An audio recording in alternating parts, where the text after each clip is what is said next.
আজি Sunday special মাগুৰ মাছ খৰিচা দি বনোৱা ভাবিলোঁ আপোনালোকৰ লগতো ভিডিঅ'টো শ্বেয়াৰ কৰোঁ সেয়েহে মই খৰিচা দি মাগুৰ মাছ বনাবলৈ কি কি লৈছোঁ ইনগ্ৰেডিয়েণ্টছ আপোনালোকক এবাৰ দেখাইছোঁ আৰু আপোনালোকে এবাৰ চাওক এয়া মই দুটা মাগুৰ মাছ এনেকৈ কাটি লৈছোঁ হালধি নিমখ আৰু এয়া নহৰু লৈছোঁ আৰু এই বাতিটোত দেখিছে নহয় এয়া মচুৰ দালি মই বইল কৰি লৈছোঁ আৰু এইখিনি বাঁহগাজৰ খৰিচা আৰু দুটামান কেঁচা জলকীয়া মই এনেকৈ ফালি লৈছোঁ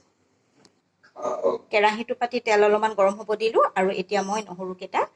নহৰুকেইটা মই ফালি ফালি লৈছিলোঁ আৰু এতিয়া তেলতে দি দিলোঁ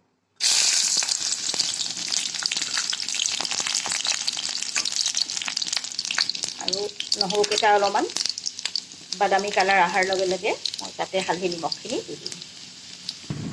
নহৰুকেইটা ৰঙা পৰি আহিল আৰু ইয়াতে মই এতিয়া হালধি নিমখখিনি দি দিলোঁ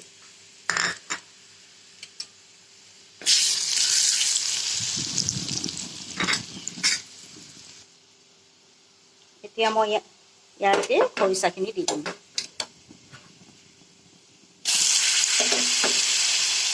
আৰু বইল কৰি লোৱা দালিখিনি দি একেলগে মই অলপ দেৰি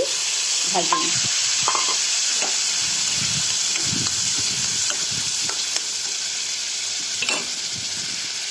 আপোনালোকে গেছটো মিডিয়াম টু ল' কৰি ল'ব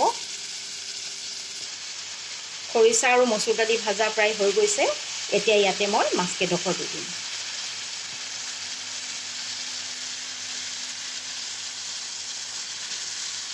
দি পেলাই মই অলপমান লৰাম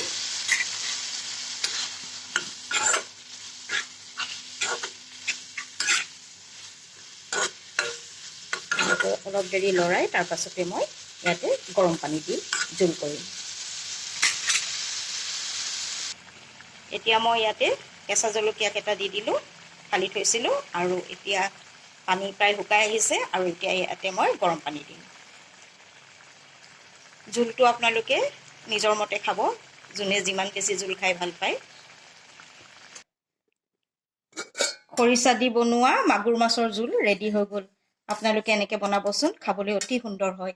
আৰু মোৰ ভিডিঅ'টো চাই যদি ভাল পায় লাইক কমেণ্ট শ্বেয়াৰ কৰিবলৈ কিন্তু নাপাহৰিব মই নতুন এটা ভিডিঅ' লৈ পুনৰ আহি আছোঁ আজিলৈ বাই বাই